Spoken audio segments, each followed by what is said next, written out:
Mark's new book, Role Reversal, Achieving Uncommonly Excellent Results in the Student-Centered Classroom, was published by ASCD in February 2013. At this point, I will turn things over to our presenter for this evening, Mr. Mark Barnes. Mark, the screen and mic are all yours. Teachers use traditional methods: the lecture, the homework, the worksheets, the tests, the grades, and then sort of just move on. And what we get with these traditional methods, well, first of all, we get bored students. And because students are bored, they don't work very hard. They don't become independent learners. They fail tests, and then we repeat the cycle.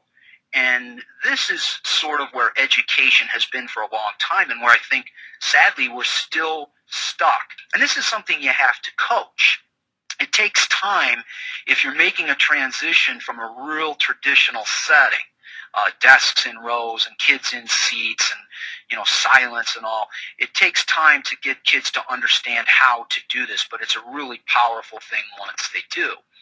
Collaboration is just an incredible central focus in this sort of student-centered environment. Oftentimes the principal comes in, they're looking around to see where I am because I'm moving about coaching the collaboration. Comfort. This is another one that gets a lot of furrowed eyebrows when colleagues pop into my room.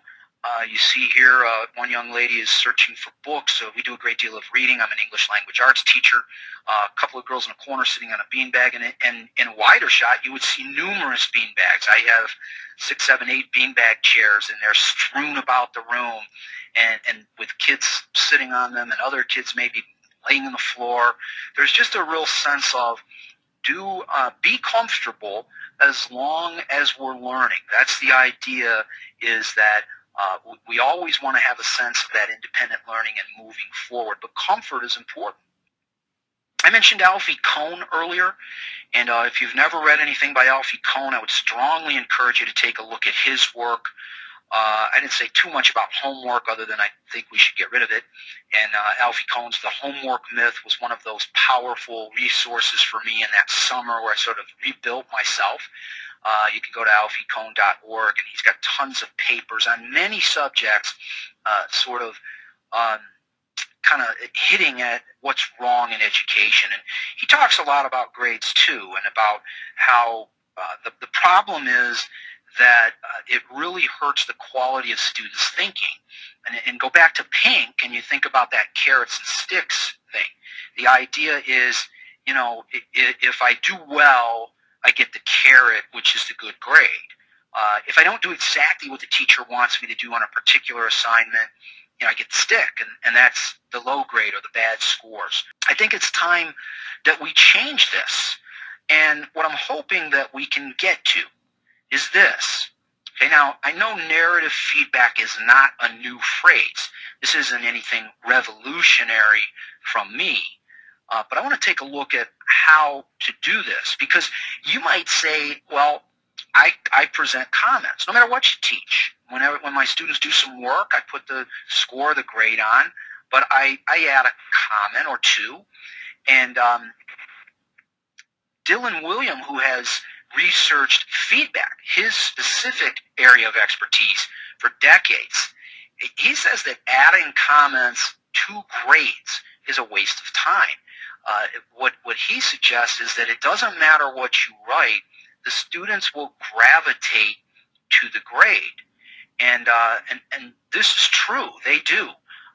There's been times in the past when I was still grading that I would put something on, I would write all over a kid's paper and say, hey, well, didn't you see what I said? And they said, no, I just looked at the grade. So we want to get away from that. The key is to provide feedback. So I use what's called SE2R. We're going to summarize the work. We're going to explain how the learning outcome was achieved or what still needs to be done.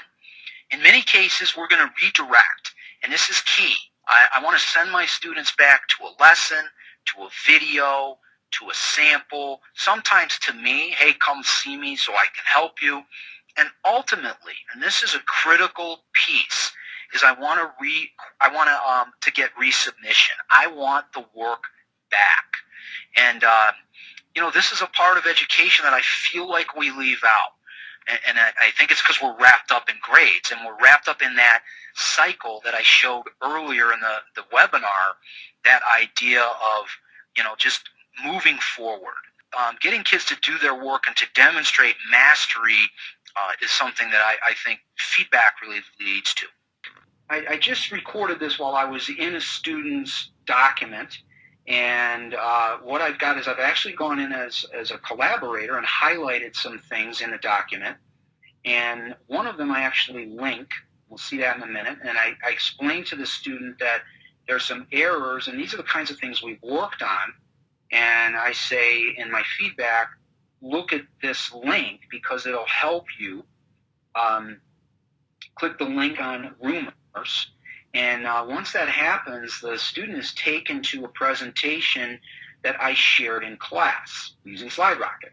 So it says eliminating fragments and run-ons, and it's real quick.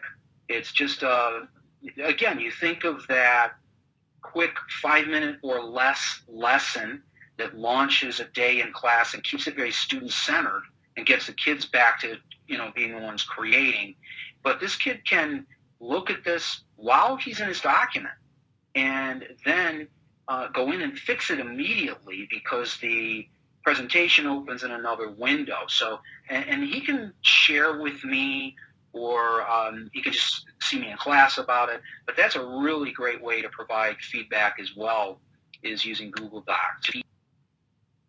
So I call all of this the circle of learning, and I really preach this in class. And if you go to a student-centered learning environment and you're willing to give narrative feedback over grading a try, this is something to emphasize to your students. And they'll really grow to appreciate it because they come to understand that you as their teacher and their class as their learning environment is a place that is really built on creating independent learners and creating a thirst for knowledge, that it's not about grades or letters or numbers or percentages on a paper. Mostly positive. It's just a matter of getting parents to understand what you're doing because it's new to them. And, I mentioned when I was talking about grades at one point, the whole idea that the system is flawed, and I wish we could get away from the idea of report cards. And I said, if we were to discuss it, we would talk about who drives them. And that certainly is a big piece. Parents are a huge part of driving reporting in any way because they're so conditioned to measurement. We've been doing it forever. That's the way we've always done it, is the idea that I'm going to get a piece of paper and it's going to have letters and the subjects that my child takes, and that's how I know how well they're doing, which really isn't true. If we were to educate parents, we would convince them most certainly that putting a letter on a piece of paper says virtually nothing about learning. And it doesn't matter if it's an A or an F.